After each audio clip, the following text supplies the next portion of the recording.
Kuna muda unaweza ukajipanga sana kufanya vitu vyako, lakini mwisho wa siku au ukifika mwisho wa safari unajiuliza, hivi kwa nini mimi sifanikiwi? Kwa nini jambo langu halifanikiwi? Mbona mtaji ulikuwepo? Mbona watu walikuwepo? Mbona hivi, mbona vile? Lakini kumbe kuna baadhi ya vitu ni key element katika kuhakikisha safari ya mtu ya mafanikio inafika au inafikiwa jinsi ambavyo imekusudiwa. One of the key elements za mafanikio ni nidhamu binafsi. Lakini leo hii nataka tuangalie au tujibu swali kwamba kwa nini nidhamu binafsi ndio msingi wa maendeleo. Karibu. Kwa nini nidhamu binafsi ni msingi wa maendeleo?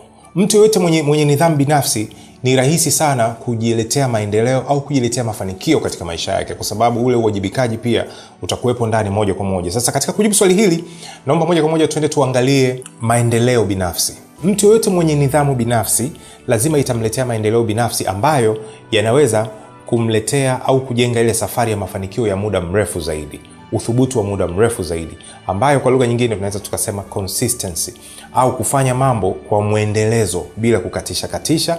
Hii inakuwepo sana katika yale maendeleo binafsi. Sasa ndio yanajengwa na ile nidhamu binafsi. Sawa.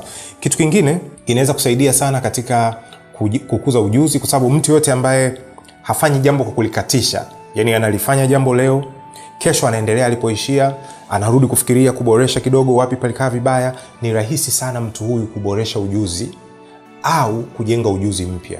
Kwa maana hiyo kujenga ujuzi hapo kwake ni jambo la kawaida kabisa, kwa sababu anafanya muda mrefu, sio kwamba anafanya mara chache anaacha. Lakini pia mtu yote mwenye nidhamu binafsi ni rahisi sana kuimarisha afya, kwa sababu atakuwa na utambuzi kwamba kwa jambo langu ninalofanya, labda sitakiwi kula vibaya, natakiwa kuzingatia tabia nzuri za kiafya, labda kulala mapema, kupumzika, vitu kama hivyo, kunywa maji ya kutosha, labda kufanya mazoezi na nini. Yani ni watu wanaojitambua. Yani mara nyingi nidhamu binafsi inakupelekea kujitambua, uweze kufikiria kuhusu afya yako, kwa sababu afya ndio utajiri wa kwanza.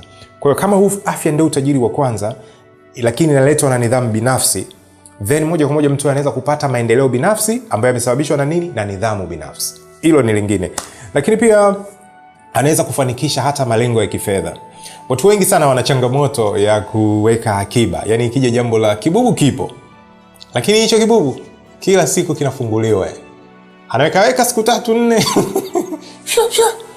anatoa, anakifunga tena, anaanza tena kuweka. Hapa hakuna ile discipline, hakuna ile self discipline, ile nidhamu ya kujidhibiti, ile inasema kujizuia, kuona kwamba hapana, hata shida yote itokee sitaki kugusa ile box. Kama naligusa ile box ina maana anaweka, sio kutoa. Inatakiwa iwe hivyo. Na ndio sababu tugusie kidogo hapo ili tuweke sawa. Yani uwekaji akiba. Kama mtu anataka kuweka akiba, jitengee asilimia fulani pembeni, kwamba nitaweka akiba kwa asilimia fulani, na inapendekezwa sana kwamba asilimia 10. Kwamba katika kila shilingi 10,000 unayopata usile pesa yote, chukua 1,000 itupe mule. Hiyo maana yake kwamba nini? Huigusi hiyo buku.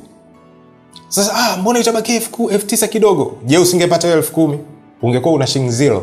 Lakini sasa hivi umepata 10,000 unalalamika 9,000 itakuwa ndogo. No, kwa hiyo weka buku. Kwa maana ukiona hivi inawezekana, kila 100,000 unayopata weka shilingi 10,000. Ukifanya utaratibu huu kwa muda mrefu, itafikia muda wewe mwenyewe utapenda hii game. Kwa hiyo itakuwa vizuri sana. Lakini hiyo ni nini? Hiyo ni nidhamu binafsi. Jambo la pili, tukiachana na maendeleo binafsi ambayo tumeona yanavyojengwa na msingi wa nidhamu binafsi, kitu kingine, nidhamu binafsi inaondoa mazoea mabaya kwenye maisha yetu. Nikisema inaondoa mazoea mabaya, namaanisha vitu vingi sana. Nidhamu binafsi inatusaidia hata kubadili au kufuta au kuondoa kabisa zile tabia mbaya kwenye maisha yetu. Tabia mbaya ni zipi? Kutukana watu? Sio tu kutukana watu. Tabia mbaya ni zile ambazo ni adui wa mafanikio. Siko nyingi sana. Mathalan nikutajie 2. Kwa mfano, tabia ya uvivu.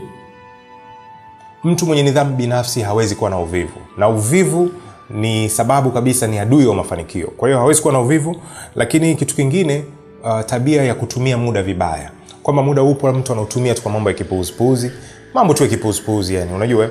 Kwa hiyo vitu hivi ni adui wa mafanikio. Lakini mtu yote mwenye nidhamu binafsi ni rahisi sana kujiepusha na vitu hivi, na kwa hiyo hapo tunasema kwamba inasaidia kuondoa mazoea mabaya. Kuondoa mazoea mabaya ni kule kufuta zile tabia mbaya ambazo ni adui wa mafanikio. Unachotakiwa kufanya sasa hivi, usiondoke bila kuniambia nini kingine unadhani kinaweza tukaongezea hapa ambacho kinaweza kikajibu swali kwamba nidhamu binafsi ni msingi wa mafanikio.